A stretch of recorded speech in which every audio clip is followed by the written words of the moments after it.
I wanted to create the most incredible evening wear. I studied couture. I studied bridal and evening wear, and I actually had evening wear on the catwalk. In my final year, I won 3 awards. Oh, wow. I was awarded a scholarship by the Advanced Australia Foundation. Mm-hmm. And it what's was that? huge back then. Okay. Well, it was like Australian made. Yeah. So back then it was called the Advanced Australia Foundation, and they awarded me a $300 scholarship. So I was able to go out and buy fabrics. Oh, is that and your fame? then it is, and then I from that was able to produce this collection that went on a catwalk, and I ended up winning the most potential commercial design student in Australia. And I won $1,000, which was huge back in the 80s. 100%. It was like 10,000, you know. So it was, it gave me the confidence to get out there and become a designer. And I also won Sports Girl back then, awarded students prizes and for designs, and there was a knit competition called Knockout Knits. And I created at about 3-4 in the morning a series of knits because I'd forgotten all about it, that I had to enter being a final year student at RMIT. And a whole year presented, and of course I'd forgotten, and everyone had handed it all in that day, and it was due the following morning. And I literally sat all night drawing these sketches out, colouring them in, presented them, and forgot to put fabric swatches. So I ended up winning 3rd prize. Damn, it was $50. So I was counting up the dollars that year. And one of the other girls actually, who's still, you know, a fabulous, you know, colleague in the fashion industry, Virginia Dowser, she won, I think she won 1st or 2nd prize, and I won 3rd prize, and there was a whole group of us in this photo. It went in the paper, and it was just really cool. Yeah. So, yeah, and then, but, you know, winning awards and having your BA or whatever it is it actually didn't get me the jobs I wanted in life. Really? You know, I had to work for what I wanted. Yeah. You know, just presenting a piece of paper that said I've won all these, they go, oh, that's nice, but what can you really do? Okay. You know, so I ended up becoming a designer, and after 6 months hated it. So I quit as a designer. What'd you do from there? And because I was so creative and artistic, I became a visual merchandiser and worked for the Sports Girl group under the Sportscraft banner. Back then it was all owned by Sports Girl, so they had David Lawrence and Sportscraft Men's and Sportsman and Lacoste. There was quite a few labels, Caroline Taylor and LEB and David Lawrence. Yep. So I worked for Sportscraft and I loved it. I was visual merchandiser, and within 4 years became the national and international sales manager. Is that that's a work ethic right there. I worked so hard, long hours. Before I'm like, oh, yeah, 9 to 5. You're like, yeah, no. 8 till 12. Yeah. I was, you know, I was doing fashion shows, and I merchandised all the Maya concept stores throughout Victoria. You know, so I'd be travelling out to Bendigo and Ballarat and Geelong, and I just loved it. I had a company car and I had company clothes. Yeah. You know, they gave me clothing allowance. I've made it. And then they gave me New Zealand as an account. And I remember my boss at the time said, hey, listen, Helen, look, if you can, the last budget, you know, the budget was $25,000. If you can make $30,000 worth of sales in New Zealand, I'll send you to Auckland, Wellington and Christchurch. And if you can make $30,000, the gig's yours. You can have it as long as you want and travel as many times as you want. Challenge and I thought, well, I was married to a Kiwi. My best girlfriend in the world is, you know, an Auckland girl. We were each other's bridesmaids. Yeah. And I thought, absolutely, I'm going to do this. So within 6 months, $1.2 million worth of sales. Shut up. Yeah, in New Zealand. So that was me at 27. I know. That's the boss like. Exceeded expectations. Yeah. You can have it. So I was a gun at sales. And why do you reckon that is? Well, my father owned shoe stores, Yep. and I used to help him in the stores from the age of 16. So I'd been working. When I was at RMIT, I paid my own way, my own tuition. Got a student loan, and I worked 5 jobs. I was making evening wear. I was babysitting. I was doing tuition, teaching language. At primary schools, Where did that all come from? Why did you just want to work? Has that been a desire, or has that been something that I think it came from my parents. They both worked, and I knew that if I came from a really poor background, and my parents came here from Europe with absolutely zero. So I knew if I didn't work to earn money, I couldn't have what I wanted. And I wanted to travel, and I wanted to see things, and I wanted to buy nice clothes, but I couldn't, so I made them. I'd go to the $2 market and buy my fabrics. I'd go to the op shops and change clothing around and recycle them, reuse them. I got my girlfriends to cut my hair for free. I couldn't afford anything, absolutely nothing. So my dad used to make my shoes for me. So I worked hard. Yeah. And everything I have today, I actually worked for. I worked throughout my pregnancies. I still work today. Yeah. 7 days a week, practically. 1.2 million. I wish that was mine. I was busy making money for everybody else. 100%. My whole life, until about 12 years ago when I set up, on my own. But did you just stay within Australia, or is it something that you were like, I need to take my passion and my project, or, other people's projects, but I need to take this somewhere else? And well, I moved to London when I was 27, so I reached my peak at 27. So that was when you got the Auckland job? I got it at about 20, I would have been about 25, 26. Okay. And I looked after Japan as well. I looked after some Japanese department stores for the Petites collection at Sportscraft. I was at my peak at Sportscraft when not a job offer for me, but a job offer for my husband came in London. And I thought, wow, I don't have any friends in London. I don't know anyone in London. I've never been to London. And I thought, wow, well, this is going to be an amazing adventure. Let's do it. So we literally, rented our home and moved to London for a couple of years. I was there for 2.5 years. And within 2 weeks, found an apartment, because that's like going for a job interview in itself in London. Is it really? Oh, back then it was 1992. Yeah, what do they do? Well, I had to get dressed up in a suit, and when we were looking at apartments, it was hilarious. And we'd be going in there, and I'd be interviewed, like, how clean are you, and are you going to look after my things? And it was, and have you got a job, and because you're going to have to be able to afford to pay your week. I mean, what we were paying a week for 1-bedroom apartment in London, we were renting a 4 or 5 bedroom house out in, East Doncaster. So, we weren't really there to make money. Yep. We were there to experience life. Yep. And I worked for a high-end British designer, got the job within 2 weeks, got an apartment within 2 weeks. And when I went for my interview at Susan Wolf, which was a part of SR Gent were one of the largest manufacturers for Marks and Spencer and Euro Disney. Oh, wow. So they did all the merchandise and for Euro Disney stores throughout Europe, Paris. Yeah.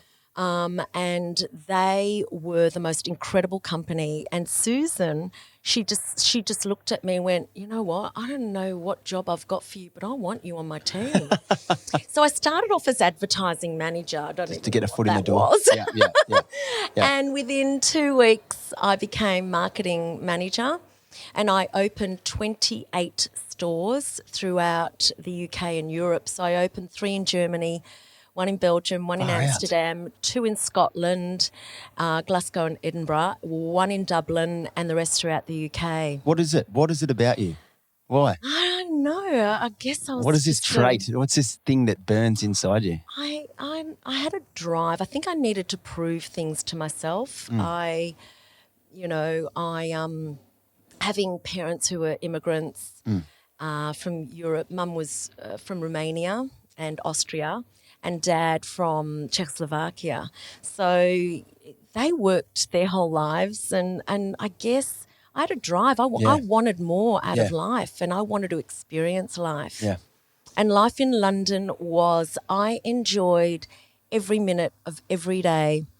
Do you like 2.5 years. Do you like being uncomfortable, or do you like comfort? I love challenge. Okay. If that makes me a little uncomfortable, I don't mind.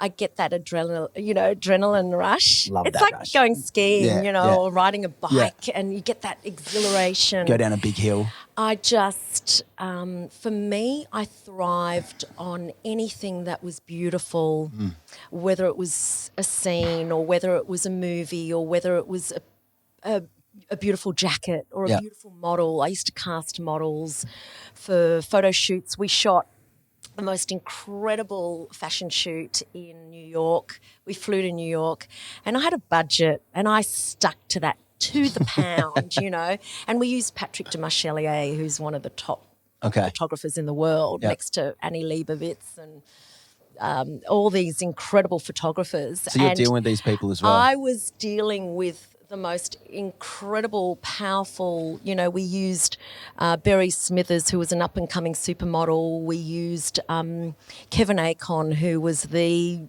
beauty god.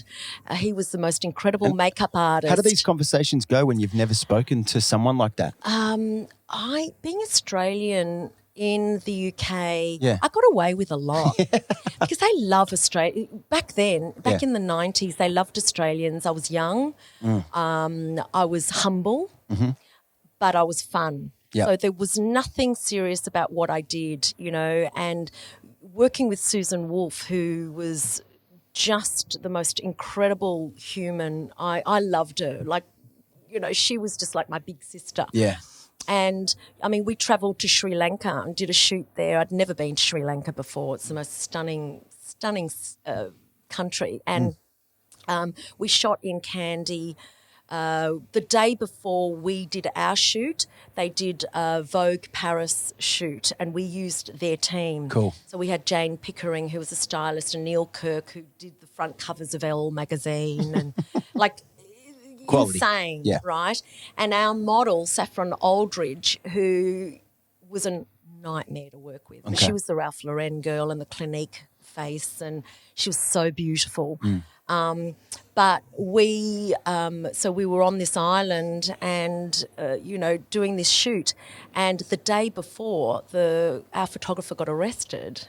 So we've spent all this money getting over there. He gets arrested because the model was in a sleeveless top, no pants, but the short little tunic dress outside a temple. No, it was outside a temple. It wasn't in the temple. It was outside the temple, and horrified. Yeah. So, they grabbed the film out of his camera, back then in the old days, and put him in jail. We had to pay for him to get out of jail because it's all, money. And so we could do our shoot the next day. So, I've got we were on the front page of the Colombian, I can't even remember, it was the Sri Lankan Times or whatever it was, the front page of the newspaper. I kept that clipping in my photo album, but the stories Rebels. I've got from all the things we did in the UK. Is there something that sticks out? Is there a point? So much. Yeah? Yeah, I can't even... How does the conversation go? I still, if you're not from, over in these countries, is it hey, this is Helen on the phone, I'm working for such and such, do you want to work with our campaign or something like that? What I did was I had a publicist in each country. Okay. So I had one in Belgium, Belgique. I had one in Germany, Ralph from Dusseldorf, and I had one in England called Phyllis Walters. And Phyllis, I would say, and I know for a fact, if you ever watched Absolutely Fabulous, well, Adina was Phyllis. Oh, wow. Yeah. And she had a daughter who was never allowed down at the dinner table if she had pimples on her face. And I remember her one particular story. I hope she's not watching this. But anyway, there was one particular incident. I mean, I can remember stories that were insane. So Phyllis Walters looked after Versace. Okay. And so I was Tom Koenig Oppenheimer's client, and he now has the communication store in London, which he owns, or he's a partner in, and they've got 60 staff. They're unbelievable. They look after Tommy Hilfiger, and they've now got the Versace account. So he is the one that gave Liz Hurley that safety pin dress by Versace for 4 weddings and a funeral. Oh, yeah, okay. And she made headlines internationally wearing this black dress with safety pins down the side with Hugh Grant on the red carpet. And the rest is history as to what happened to Liz Hurley. I mean, she's still iconic today. So that was from Phyllis Walters' office. Okay. And it was in the bathroom. They made her try it on. She says, oh, no, I simply can't wear a dress, made up of safety pins. And they said, no, darling, wear it and you'll make headlines. And she did. Phyllis Walters I remember one day the PA there, who was Phyllis Walters' personal assistant, rang crying. She'd been, and of course we didn't have mobile phones back then. You're talking 1993. Yeah. So Phyllis used to drive this massive big canary yellow Mercedes-Benz, and she parked it somewhere on New Bond Street in London, and apparently she was so drunk she couldn't drive home, so she just left it there and took a cab home and got her, gave the keys to her PA and you said, can take that. darling, go find my car somewhere around New Bond Street. The poor girl's come in high heels that day. And she had to traipse the streets of London trying to find this big, ugly, canary yellow or whatever. Yellow Mercedes-Benz. So, and she's crying on the phone. I can't believe she did this to me. And I high heels on. And so just stories like that, they're just crazy, right? And so I had, because the laws, getting back to dealing with different cultures and different laws and retail laws and regulations in each of the countries, to open up a store in a different, on the continent, in particular in Germany. I mean, Germany's so different to any other part of Europe. They're different set of rules. They've got a different type of humour. Yeah. They didn't get my humour. Very dry. Yeah, it's really, you would go into an elevator and you'd be in that same office with that person for 30, 40 years and they'd still call you Mr. or, Frau, or they would never call you by your first name. So, of course, when I started calling people by their first name in Dusseldorf or Hamburg... Excuse me, like, what? But then they go, she's Australian, it's okay. So I got away you got with a leave lot. pass. Yeah, I did. So it's quite funny. That's cool. So that's how I got away with it, being Australian. Push the old Australian envelope. And sometimes the blonde thing sort of worked as well.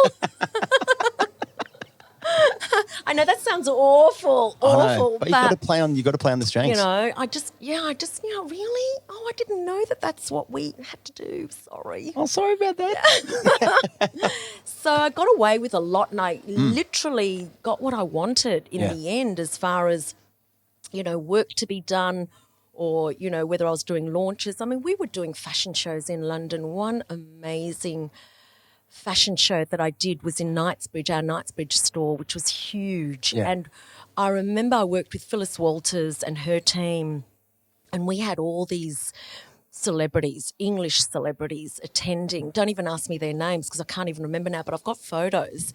I kept because I'll find them. We'll They're amazing. You wouldn't know who they are, but in England they were like big time, And the fact was, I wanted it to be my show.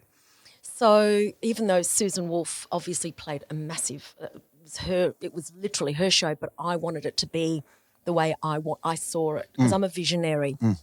And what I did was I worked with Clarissa Brooke Turner, who was quite high up at Vogue, UK Vogue, and she hosted the event. And we flew in Lisa B, who was a singer back then in New York. We flew her into London to headline the show. Headline it, We had all these incredible, like, ready-made before they turned big, big, some of the big guns About in to the blow modelling up. world. Yeah.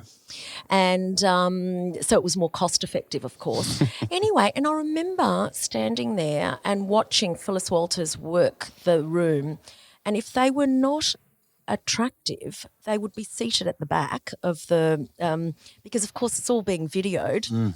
And she would only have the pretty faces Up the all in the front, right? And I was mortified because some of them were my friends that she'd shove in the back, And I'm like, it's me at the back. But I had no say because I didn't do seating, so I didn't have that responsibility. But what I did do, which I was so proud of, and I kept it, and I produced the tape of music. I actually produced it at a recording studio where just before I got there, because I worked the night shift because it was, they did it for free for me because I was friends with the music producers. Blondie was there during the day. Oh, wow. I know. And I missed her. I was mortified. I said, why didn't you call me in an hour earlier? I would have at least got to see her. And then I recorded, and I've still got the tape. And I must, because you're a muso, I must show you this tape. You need to find this. I'm so proud of it. So what, you curated the whole, basically you created everything. Cut music, I cut it and I added things. And what was that going to be? So as people are eating or a part of it was the show. Oh, part of the show. It was the show. The music was part of the show. So holy shit. Yes. So that's how creative. I didn't know I had that in me. Yeah. But I worked with a creative. Yeah. Like I worked with a music producer. And so you we did it questions. together. Yeah. And Get the right people around you. This is what I want to cut in, because back then the way they did the fashion shows was you would have, the music and then it would cut through to something really bizarre like Fred Flintstone, and then you go back to the music. But that was the in thing for the 90s. And I'll have to. You need to remember find this because it'd be good if we can put this through some B-roll. It's insane. It was really insane, and everyone just went, "Oh my God, Helen, did you do that?" And I went, "Yeah," and they went, "I loved it," and I just went, "Maybe I could become a musician." Yeah. Nah. So you would never have left. I would never have left London. You loved it over there. Loved every minute of every day. Even is the fashion game over there? Is it very male driven in terms of hierarchy, or is it? No.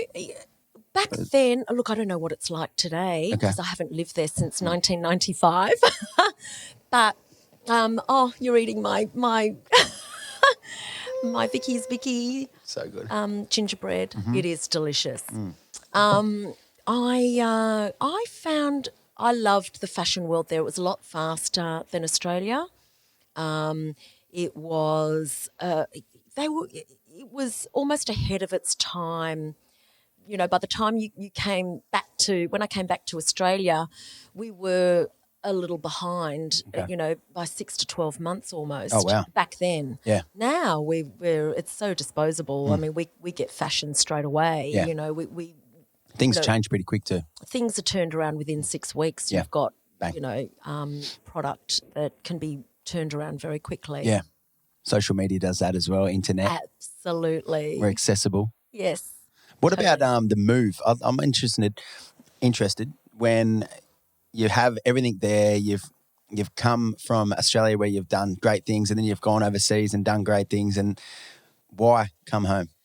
Well, I went over to the UK because my husband had a job offer over there. He was a stockbroker, and he missed his family and wanted to come home and start his own family. Was there a part of you that's like, no? Yes, totally. Can we do it here? Can we do it here? Well, my boss offered me to stay. She says, let him go home and stay with me. Or if there's something that's going to go wrong with you, to come back, stay with us, and we'll keep you working, How fucking cool is that? I know, I had the best boss. She was amazing. And so, Peter and Susan Wolfe were just joy. Loved working for them. But I came back. Was there a part of you that was like, Well, I couldn't. No, I mean, when you're in love, and you're with the man you're going to be with forever. Yeah. So I came home and cried for a year. So it hurt. It hurt. It did, and look, it wasn't a blow to my career because I just did everything in that 2.5 years. I did everything I wanted to do, and I would just continue doing what I was doing. I made amazing friendships, from not knowing a single soul to having 120 people at my farewell, and I've got the photos to prove. But, I was part of associations, the Marketing Association, the Bond Street Association. Bear in mind, in 2.5 years. I just This is crazy. made sure I was a part of everything, a part of life, and I really lived the English life, and travelled. Every month we were away because we were opening a store. Every month I opened a new store. Yeah. And I chose everything from the wrappers of our mints in our stores to I helped design the bags and the hangers, and I chose everything. I chose Styled the everything. music Yep. for the stores because back then they were all on cassettes. And so I would go on a Thursday, let's say, to Germany, and my husband would fly up on the Friday night, and work would, of course, pay the Thursday, Friday night's accommodation. We'd open the store on the Saturday. Awesome. And then my husband and I would pay to stay the Saturday night and spend Make it the do. weekend, make a whole weekend away. So good. Coming back was tough, but having a family was probably one of the most incredible experiences, having 2 babies, and I worked throughout my pregnancies. During that process? Oh, yeah. I worked in between babies Oh. and during pregnancies and post-babies. I was still working. I was doing projects. I was doing product nights and launches for Fun Accessories. I worked with them for 12 years in between babies and loved it. Flew interstate, Sydney, Queensland, doing all the Maya workshops and product nights, launching all the new jewellery and accessory collections. Do you think that you just put your hand up and just go all in, like ideas, people will go, oh, can you do this thing, can you do that? Was there a point that it all got too much, or did you feel like you just like to take on everything? Because it seems like you'll just do everything for everyone, especially early years. Look, it's tough because when you're in your 20s and 30s, you if you want to succeed or wanted to succeed back then in the 80s and 90s, you had to be that yes person that just did everything and tried everything. And because I was so wanting to succeed so badly, I would do anything to get there, but without hurting people along the way. Okay. So I never, ever did that. Yeah. For me, friendships were so important because I didn't have family. Yeah. So for me, I mean, I had my husband and his family, and I had parts of my family that were left. I didn't, mine were from Europe and they lived through Second World War. So, I didn't really have any, I never grew up with grandparents or aunts, uncles, cousins. I didn't have any of that. So I was kind of on my own. Just your immediate. So for me to succeed and to have friendships, and my girlfriends were my sisters. So that's where all that came from. Totally. So and that's why your networks are so important as well. Very important. And people around. To me, having a friendship was having a brother or a sister, and I would never hurt them. Yeah, of course. Ever. Yeah.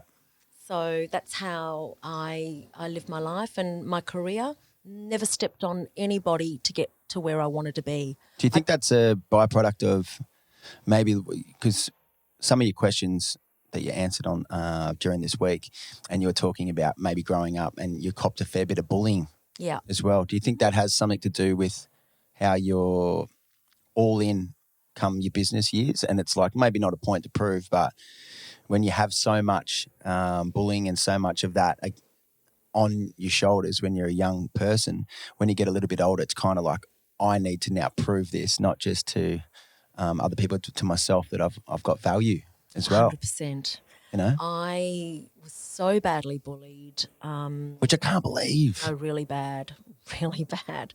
I was very artistic and creative and very, very skinny. And I was poor. So, you know. Was that an easy find? That it's like, I'm just going to pick on this person? Oh, easy, because I just cried. I wouldn't fight back. I didn't know how to fight back. And I wasn't strong enough to fight back. I didn't have parents that taught me, certain values. They mollycoddled me, and I was their precious offspring. I was that precious little girl that nobody, would ever want to hurt. And so they didn't understand it. So I literally had to fend for myself, and at 16 was suicidal. Far out. I didn't want to live. And I had mean girls around me everywhere I looked. What kind of bullying? Like, how would they? What was their target? I was just easy. It was easy to just pick on me because whether I was too skinny, I didn't fight back. No. So it was like an easy way. I had no mentors. Target on the back. Back then, teachers would just go, "Oh, we'll toughen you up. You just soldier on." Such an old school mentality. Yeah, and that's what happened. I literally helped myself. I had one incredible art teacher who told me I could do anything I wanted to do, and she kind of pulled me out of how I was feeling about myself and made me put all my thoughts into my art.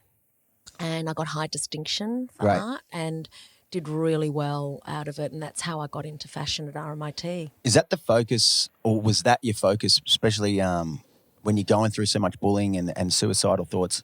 For me, you latch onto something and you put everything into it, Like if I'm feeling a certain way and I find something that I can have that release, was that release you felt like, all right, that part of my life might not be working, but something that I can control is right in front of me. I'm going to put all my attention into that. Yeah, my art. I did. One of them's actually at a gallery, one of the pieces I did in 1982, and I was very proud. It was actually a triptych. It was oil painting. It was real life. I was very good at faces. Great. Painting faces, and it was called The Silent Scream, and they were quite... That's deep too. Very deep. Yeah. Mine, I was screaming inside. 100%. Yeah. Was there a point when you got back and from London, and was there this epiphany point of like, all right, I don't need bullying in my life? Was there, is it something that sort of trailed and you've just absorbed over time? I still let bullies in. I was the kind of person that would just take everybody in and show love and come, I'll help you. Yeah. I'll get you invited to the parties. Yeah. I'll help get you dressed. I'll pour you. I'll get you a free haircut, free makeup. Yeah. I did that a lot. I helped many, many people who then took advantage of my goodness. And I think, taking advantage of people's kindness is one thing. And I kept not learning those lessons, and it wasn't until I hit my early 50s that I realised enough. That's it. Once you hit 50, you don't take shit from anybody anymore. Yeah, love it. You've done your time. You've done it.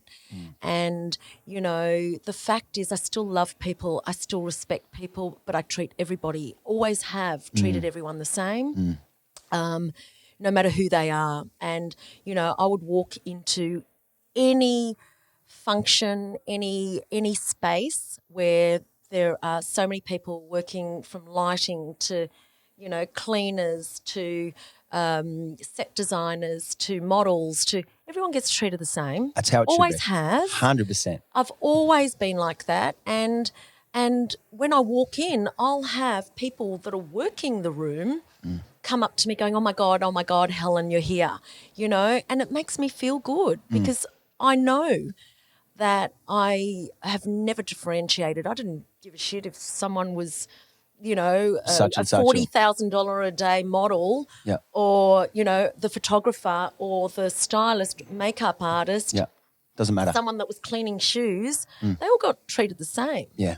And it's just respecting people. People are all the same, really, at the end of the day, We are. So, and I got that from my mum. You know, when I was a little girl, I would have been about 2 or 3. My mother gave me for my birthday 2 dolls, and one was fair-skinned, blue-eyed, blonde hair, called Nancy, and the other one was black-skin, black hair, brown eyes, called Lily. Great.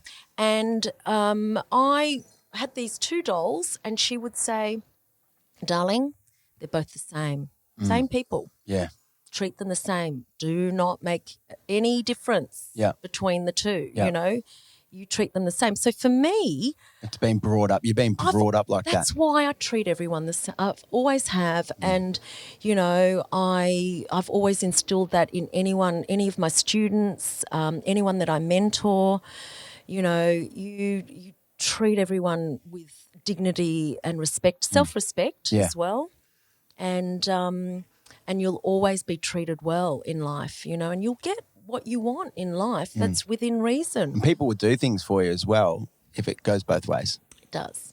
Yeah. Absolutely. When did you decide that? So you come back from overseas. Yep. Was it kids straight away, or when was that decision? It's about 18 months later, I think, yeah. But I was a bit scared, I have to say, to start a family. We'd been married 7 years. I waited a while. I had a disorder, a spinal disorder, and I was really worried about being able to carry a baby. Well, I was warned about carrying, so babies were kind of the last thing on my mind, because in my mind, from the age of 17, when I had spinal surgery, I was told that I'd probably be bedridden for most of my pregnancy. I'd probably have to have a cesarean. I may not be able to carry. So that was the last thing that I would have, so career came first. And that's probably why I pushed myself to do what I did throughout my career before babies. Has that ever led, having that growing up, led to any sort of anxious moments or depressive moments with the back, like holding you back from just running or anything like that? Or I couldn't do anything for 5 years after the surgery. I wasn't allowed to ski. I wasn't allowed to run too fast. I wasn't allowed to horse ride, trampoline, do any contact sport. I wasn't allowed to fall. That's full on. It's full on. Yeah. Oh, yeah. No, I had to learn how to walk again. Yeah, wow. I was in a wheelchair. So that's why I did so much work with people with disabilities a few years ago, particularly children with disabilities. I did projects for particular sport. That's why I love watching what Dylan Alcott does. I think absolutely. He's phenomenal for ambassador, such an advocate for people with disabilities 100%. because they're just as able as anybody else. Anyone. And but I know what it's like. I've had first-hand experience, and I remember them trying to make me walk again. I had a craving for oranges, and they would put a plate of oranges in front of me and make me walk to these oranges in the hospital. They do that with me with cheeseburgers. When you've had a big night, the next morning, here they are. Come on, get off the bed. It's so true. How about we talk about the transition from being someone that has been regimented in that 9 to 5 or 8 to 12, doing the fashion, doing all that kind of stuff, to taking that leap of faith and jumping into being your own boss? Well, I worked for Fun Accessories for 12 years and loved it. I'm still best friends with them. They still invite me to their Christmas parties, bless them, every year. 20-something years later, actually my son is 24, so they took me on as a 4 weeks pregnant woman. And they gave me 8 months to turn their company around. Okay. And I did, with my days at Sportscraft. Yep. I turned the company around. When I started, there were probably about 6 of us and one little warehouse and one little office and a tiny, tiny showroom. When I left 12 years later, 60 staff, Holy 3 moly. warehouses.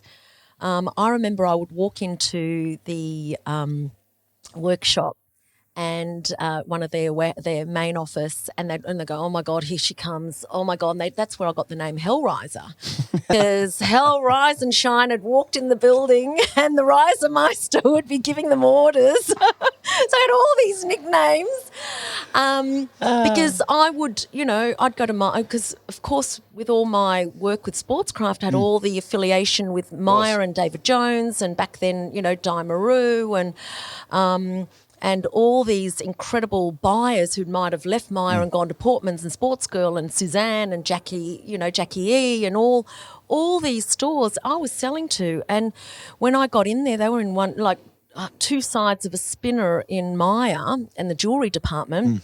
Well, I walked in there having come from London and I said, listen, jewellery is going to have a very quiet season next year and you're going to have to step it up and become an accessory company. And when I got in there, and I literally, because I was pregnant, I couldn't go on their buying trips. I sent the girls out to do a whole heap of buying. I said, buy anything that could possibly be an accessory. I don't care what it is, even a notebook. Okay. Just buy it. Nice. And we turned that company around. I got them into every department at Myer imaginable, from off-limits to, scarves, hats, gloves, sunglass cases. We were selling 300,000 sunglass cases per week was going out of our warehouse. So that's why when Helen Reizer walked in that building, they just knew, oh my God, how many sales is she going to do that we're going to have to work these long hours to get, meet these demands of the Myer stores. It was mad. But I was the one that designed all the hang cell nail polishes in these little plastic hang cell on each spinner with all the little hooks, and we would sell them. Spinner. Because what's a spinner? Spinner is one of those 4 to 6 sided spinners where you put jewellery on. Yeah. But instead of jewellery, we put nail polishes because I made them an accessory instead of cosmetics. Yep. I made them an accessory that everyone had to wear nail polish, and we sold them into Miss Shop and Portman's and Sportsgirl because they used to be on a counter but that took space. Yeah. And space is money as well. But also every single prong on a spinner, you've got to think of that as real estate. So if every spinner has 4 sides, let's say, and you've got 3 prongs or 4 prongs times 3 rows, and you've got 2 products or 3 products on every prong, that's real estate. Look at your mind go. So, That's for free, ladies and gentlemen. So you've got to think of that as real estate, because every, if we're selling nail polishes, back then it was like $5.95 a box. A bottle, but I designed those with Oz Plastics back then. We designed the packaging, and then everyone started doing the same. How did it? But I was at the forefront of that because I'm a visionary. Yeah, and you've taken obviously. But I worked with a lot of companies to produce I was mixing colours for all the, we were doing hologram nail polishes in all colours. And I was helping mix the colours. I'm going, no, that's not the blue. I want it darker, and hands on deck. Yeah. So I remember those days. Fashion to events. Yeah. So I was doing all their events at Fun Accessories, and a lot of companies were calling me saying, hey, we love you. We heard about, this can event. Can we hire you to do it? And I said, well, I'm actually really loyal. So there was no way that I could, if I had babies at home, I was doing events. I hired a publicist to work for us at Fun Accessories. We launched Kenneth Cole, New York. We launched Monet and Liz Claiborne and Charlie Brown, and I was doing a lot of licensed brands. And I then from being national sales manager for Fun Accessories, I became their marketing manager because I could only do 5-day fortnight with babies. So, but we were doing amazing launches and parties, and I was trying, get alcohol, sponsored, and that's when I got the buzz for doing events, thinking, this is where I want to be. Yeah, it's what I want to do. So everything was because it was a dog-legged career, things just fell into place, loving the events I did in London, from fashion shows to beautiful launches of new stores. We were doing parties all the time, every month. So you're already in it. You're already in that environment as well. I was already, working with models, and I was casting models, and also for Fun Accessories we were doing photo shoots and working with amazing people in Melbourne and Sydney. you know. And so I realised, you know what, I'd been here 12 years with these incredible, you know, fun accessories team, and I was ready to leave, you know, but still maintained amazing friendships. And that relationship is still good? Amazing. With fun accessories. Yeah. Oh, I get invited to their Christmas parties every year still. Oh, my God, I love them. Networks. Love them. It's so important. Yeah, they're good people, you know. Yeah. And So when you came into the office and you're like, I'm thinking about going out by myself and doing a different thing. kind of a mutual, you know, they realised that there wasn't, I've done it, I did it all, Yeah. you know, and I would have just been doing, and I need challenges in my life. And I know it sounds terrible, I get bored really easily. Don't we all? And that's why I'm not on retainers for years with this, but I'll work with the same client for years, but I just do projects. Yeah. I don't, because I get bored. Yeah. And, you know, thinking up new, you know, if you're working with a cafe, for instance, and thinking up new ideas, okay, it's a new menu launch or a new How does this seasons look? launch or a new chef or a new... there's only so many stories you can give as content How do to you journalists talk to your audience? Yeah. And so if I come in once a year, it's almost like fresh blood. It's like a fresh injection of something new. You know, like doing the Johnny Walker event. Yeah. I've been doing that for 8 years. You know, and that was my last event before we had lockdown on the 14th of March. Went into lockdown the next day. We've done some amazing work together as Yes, you and we I. have. What's some of the events that stand out to you? Obviously, all of them would have their beautiful little moments, but is there any event that you think, God, I'm really happy with that, or how that's worked? I have to say, I don't think I've been disappointed ever. I won't take on a client or a job if I don't feel there's going to be success. Yeah. I have to be able to feel it, breathe it, live it. Almost be as passionate about it as the person that's... Correct. Because I've got a formula and if it doesn't fit within my formula... And your brand. And my brand, obviously. I love my gala balls. I love charity. I think some of the charity work that I've done over the years has been so inspiring and so incredible. And my passion is I work with photographers. Yeah. And I love, I just love red carpet. There's something about it that gives it that Glitz and glam. that's something special, you know.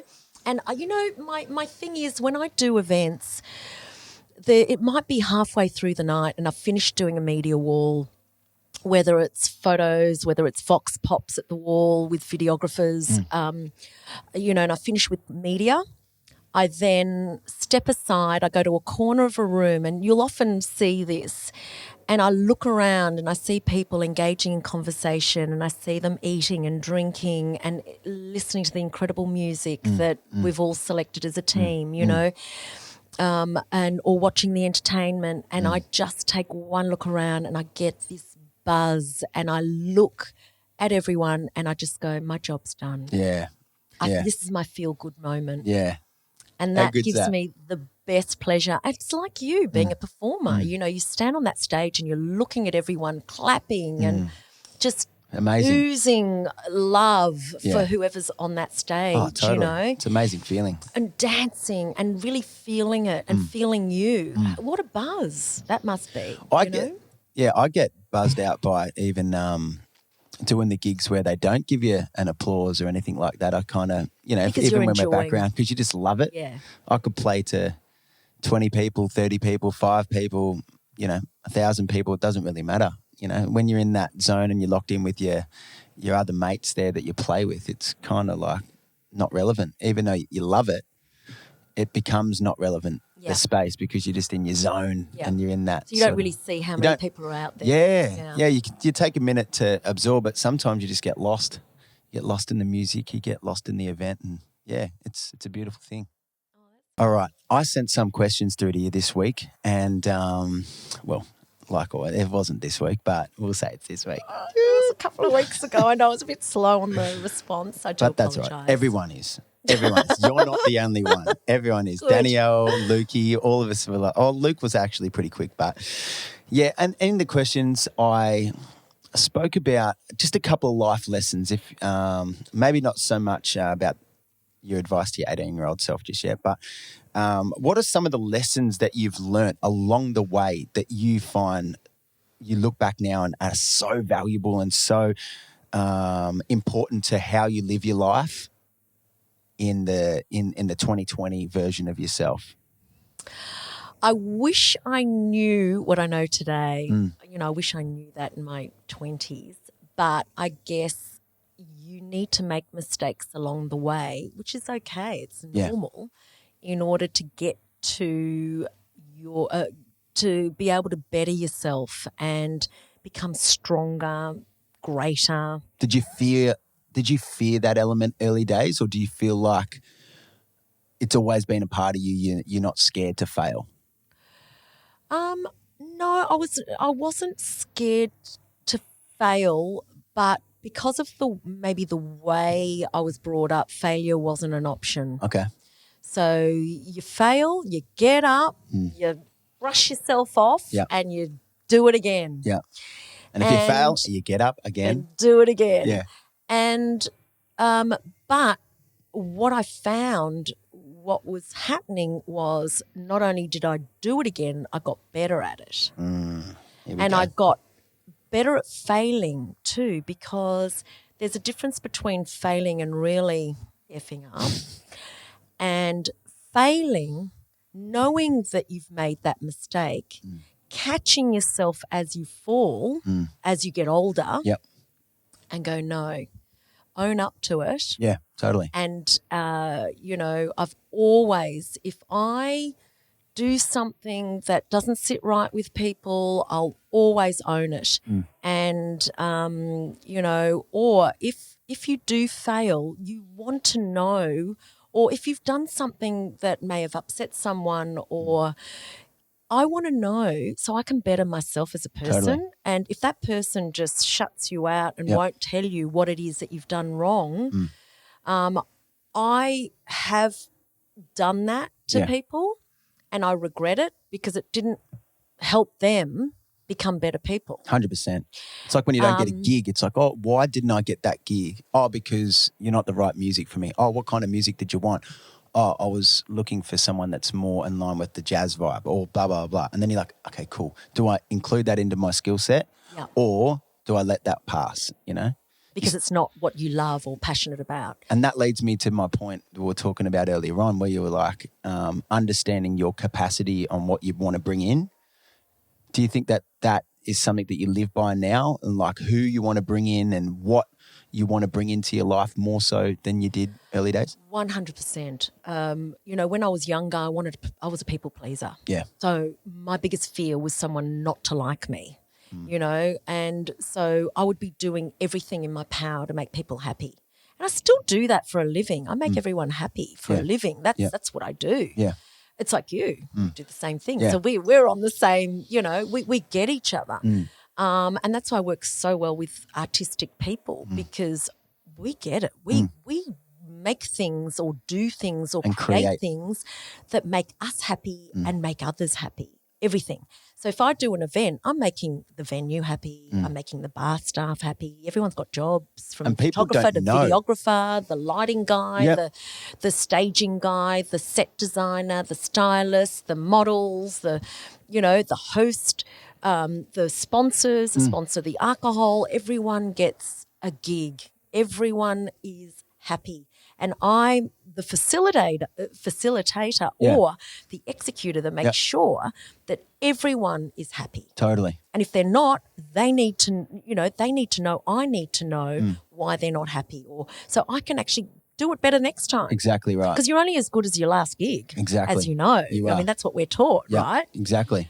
But people don't know why they're in a space where they're comfortable or they feel a certain way. Like, you create a vibe and you create an energy within a room. I've been a part of many of those events. Thank you. And it's one of those things where I don't think naturally when you come into a space, if it smells good, if it sounds good, if it looks good, you don't think of all these things to tick off on a box and be like, oh, that's why an event is good.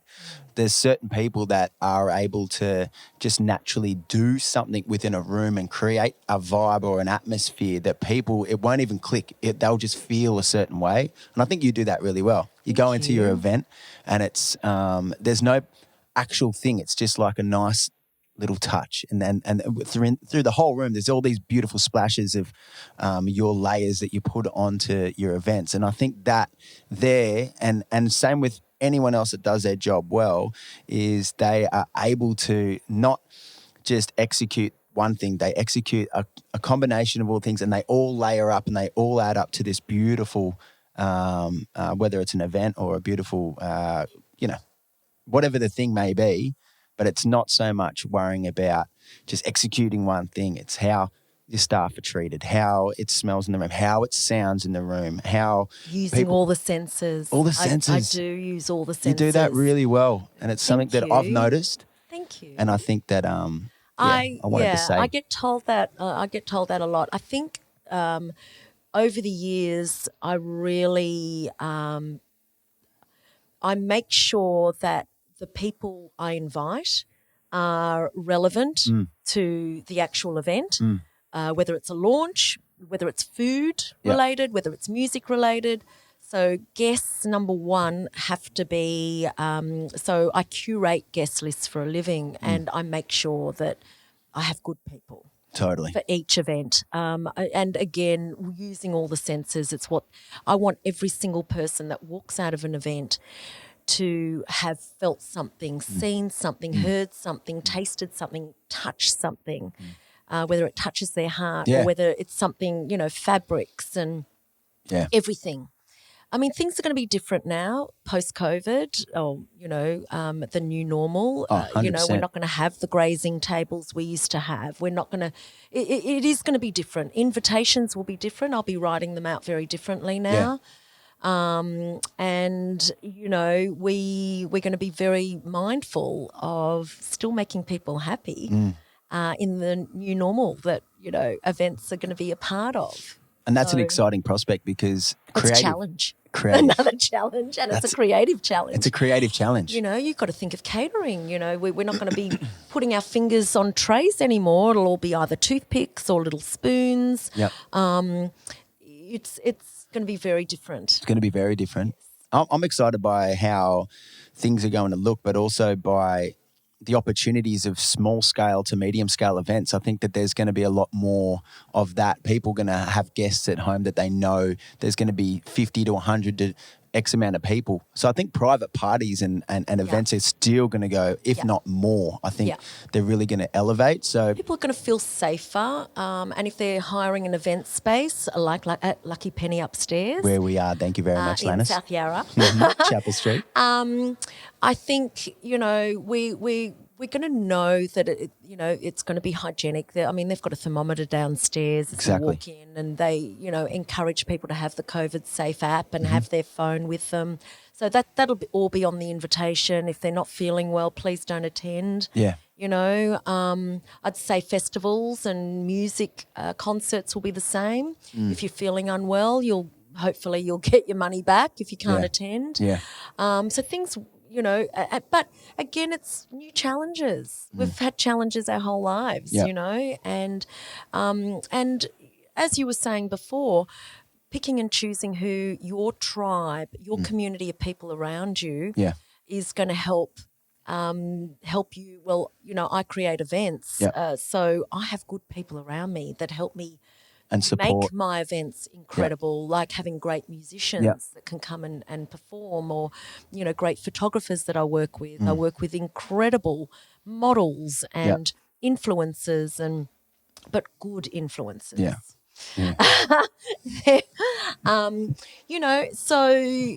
And it makes me proud. Yeah. But you build your tribe of people, you build your community.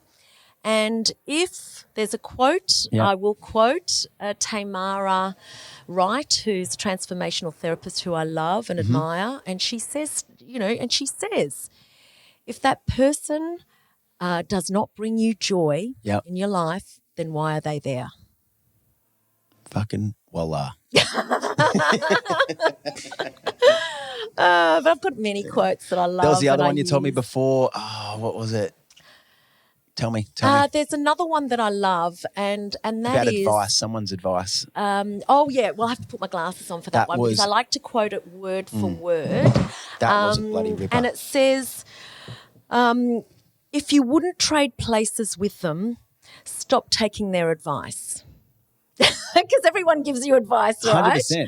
But if they're not someone you look up to or want to be don't take their advice. Yep. Just take it on board Yep. and, and do what's right for you and what you feel good about.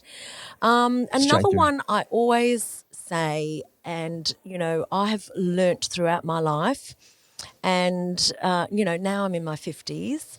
And every decade I was telling you the lessons I'd learned or things 20s, that I've 30s, achieved. 40s. Yeah. I was like, I can't believe it either, believe me, how old I am. But I forget, I've got kids. My son's turning 24 in a couple of weeks, But I, from every single person that comes into your life, you learn something from. Yeah. Some you learn how to behave and others you learn how not to behave. so true. It's another good one. And I love that because I take everything on board, everyone teaches me something every day. Yeah. And I just love and you know what? The most important lessons in life that you'll learn are from bad people, not good people. Yeah. Because you're good. Like that. We're born good. Yeah. You're not born bad. You're born good. So all the shit that you learn in your life and what makes you a better, bigger, stronger, smarter person are the bad people that come into your life to teach you those lessons you need to learn. Little no's, little fears, little fails, all these little negative things that you see, you absorb, you go, oh, I don't want that in my life. No. I don't want that in my life. That's right. Well, it's funny you say that because my whole objective with even just having chats with people and putting it online was to have people tell their stories and you learn something from a stranger. You always learn, like you said before, whether it's something that you want to be a part of or something that you don't want to be a part of. And you have that option there to either invest more into that and learn more about that person, how they developed. Oh, that's really interesting. I want to delve into fashion. I want to delve into events. Or you'd be like, it's not my cup of tea. And that's okay. Yeah. It's just recognizing what you are and where you want to absorb and what you want to absorb as well. But, with me, because I've had such a dog-legged career, I dabbled in everything. Yeah. When I was studying fashion, I was picking up pins for a designer off the floor. I was in her warehouse bagging up clothes. I was cutting on the workroom tables. I was cutting fabrics. I did everything. So if you say to me, Helen, I need you to work in a warehouse, just roll up my sleeves and tell me where you want me to. Give me a high vis, I'm there. But because I've done it. Yeah. I've done it. I've labelled things. I've machined. I've done everything from drawing and having my artwork being sold. I was commissioned to do some artwork for families back. I was earning money. Yeah. You want me to sell on a floor of a fashion store. Well, I've done it. Yeah. You want me to wholesale in a showroom. Well, I've done it. So things that I enjoyed along the way. I mean, some of it was hard work and I didn't enjoy, but I enjoyed the learning process, So if you are not afraid to just get out there and say, you know what, I want that designer dress. I want to be able to afford that handbag. Go out and work for it. Yeah, 100%. That's what I did. Yeah. And I still do. Yeah. But, it's tough. It's not easy. It's not easy, that mindset. You have the right tools, and that's this. Yeah. That's your gut. Yeah. That's your heart. And if they're the tools you need. Okay, having a nice laptop, you can get a second-hand one. Yeah. Is it really important?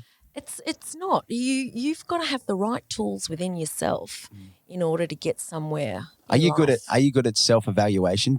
Are you good at when you do something to come back and check in with yourself? I wasn't. Now I am. But that took 40 years to figure out. to come back and go, I think in my 40s, I started to be able to go, whoa, this person's not healthy for me. okay, Or, oh, Helen, this is not going to be great. I can feel it. It's the gut. That's the gut talking. love that. Because the heart doesn't tell you everything. Yeah. The heart just makes you a kinder, better person. But the gut, always listen to your gut. Yeah. And, the problem was with me, I didn't have confidence in my gut. I knew, but I'd still go, no, my heart's telling me I need to do it for this person. And that's when the bullying, that's when you let that bully in to, and it's the manipulative people that take advantage. Whether they're a perpetrator, whether they're a persecutor, and I then became the victim of that behaviour, and I refuse to be a victim now. 100%. And, when I was so badly bullied a few years ago, came out of it stronger, bigger, better, smarter.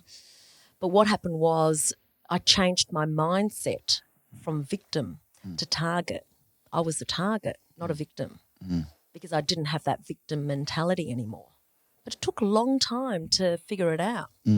So always change that mindset and go, no, I'm not going to be a victim. Not going to be a victim. Ever. What are things in your life that you currently do most days that help you, I guess, stay grounded and help you live a better and more fruitful life? Firstly, surround yourself with great people, really good people that you trust. Have that tribe or that community of people. I've got my children who I love enormously. I have an incredible partner who is the, love of my life. And, I was with my husband for 31 years and I still get along really, really well with him, and I'll come to him with questions as well. So his family is part of my life still, and very close to his mum and his friendship. sister. Really close. She's my mum. Yeah. She's been my mum for 31 years. Yeah. I don't have a mum. Yeah. She passed away 10 years ago. So having great people around you that you trust, beautiful girlfriends, incredible girlfriends who are my sisters. Yeah. I would do anything for them. They know they can ring me at 2 a.m. I'd still be up. Having great team of just incredible, I know I can call on a hairstylist, I could call on a makeup artist, I could call on a photographer, I could call on a singer, I could call on a bar or a venue or one phone call. So your relationships. I've got incredible relationships, whether it be media, whether it be even people that own gyms or people that are in property, and of course Lucky Penny if I needed a venue. Exactly. But I'm very fortunate, but I've built those over many, many years, from people in media to journalists to fabulous copywriters and other publicists. In fact, I get along with all the publicists in Melbourne because I've never, ever once taken someone's client, ever. Great. Ever. Awesome. So it's just friendships and trust and love and Respect. I love that. and loyalty. So good. So, yeah. Let's finish on the advice that you would give yourself, 18-year-old self. Turning back the clock, you give her a call on the old Nokia 5110. Oh, my God, there's so much I'd want to say, but, just go with your gut, work hard, work really hard and earn your stripes. And, to my new millennial friends or my kids, I would definitely say you cannot achieve something that someone that's been in the industry for 30 years, that has worked hard for 30 years, has the experience, has the friendships, has the you can't get that in 5 minutes. That one-on-one. Have to earn it, and you have to earn that trust and respect from, whether it be a journalist or whether it be, whether it's a club owner or Sorry. It's totally fine. But, you've got to earn that. And it doesn't take 5 minutes. It takes 30 years to sometimes earn, My brother's he's a young 20-year-old and, he's of the opinion of he does this, he's finished that, now he's straight into like a 150K a year job and like it's Amazing. just now. No, that's what he thinks. Oh, that's what he thinks. That's No. That's the thought pattern, No. The young crew coming through there like, I just want it now. It's now. Yeah. I mean, we stand in front of the microwave and ask it to hurry up, Please, really? 100%. No, it doesn't work that way. And you've got to give yourself time. Yeah. And, as I said, work hard. There's also another quote that chuck those glasses on. that I love. And there's this fabulous woman called Carly Lyon, and she's like the LinkedIn queen. One of the quotes she gave last week was, "Stop asking people who have never been where you're going for directions." I like that. And she wrote, at the end of the day, you really do know best. And even if you do make a mistake or two along the way, isn't that part of the learning process? Those. Trust yourself and have faith in your own decisions. You are the only one who will live with the consequences and the potential regret. That's by Carly Lyon, and I really like that. That is a good one. Where's she? And you can find her on LinkedIn. It's Carly with a CARLII, and she has an incredible following, but she also does workshops and that, and she Great does outlook. free discussion on Zoom and check whatnot. her out. I'm definitely going to check her out. And she's also says, allow people to get to know who you are, your voice, and what you stand for as an individual. So they can join you on your journey and potentially offer you opportunities you didn't even know existed. And we have free access to social media platforms that offer us today, the opportunity to connect and create an audience of our own. We all have equal access. The question is, are we brave enough to show up, make the effort, and put ourselves out there? That's it. That is us. That is so good. I'm so happy with that. So, that's a little, Bang. Carly. But I love other people's ideas and quotes, and I do a lot of workshops. I love seminars and, TEDx. I'm a big fan of TEDx. TED Talks. Yep. And upskilling's just huge. Inspirational things. If there was a marketing course today, I would do it. Yeah. I did the Dale Carnegie courses in the 90s, and that was the best. That was my turning point in my career. That's what led me to getting the job in London. Yeah. And Dale Carnegie taught me public speaking and taught me management skills. And it was the most incredible book to read is How to Win Friends and Influence People. And that taught me the art of persuasion. And that's how, with the art of persuasion, is how you get what you want in the end, through kindness. Yeah. I'm going to check that book out. What was that book? The How to Win Friends and Influence People by Dale Carnegie. Done deal. I've got it. Well, thank you so much for coming down. Oh, it's a pleasure. H. Thank you for having me. I love you. I had a bit of a nibble. It's just got the RPR. Oh. The Reizermeister. The Reizermeister. We have had an absolute pleasure down here at Lucky Penny on Chapel Street. Big thanks to Lannis for having us down here. He's an absolute gem. If you want to get this space, get it booked out. They've got an amazing space upstairs that can host any party. So it's an absolute beauty. With everything happening in the COVID game right now, it's going to be all the more reason to get yourself down here and hire this venue, hire the space, look after events. There's going to be plenty more events coming. And if you need an event, make sure you get over to H. Helen will make sure that the Reizermeister looks after your event and absolutely dominates it as always. It's been a pleasure, H. Thank you so much. I love you. I love you too. And we will see you next time. Shawnee and friends, this is us absolutely done. Make sure you jump on, hit subscribe, hit follow, and I'll see you next time. Bye-bye. Awesome.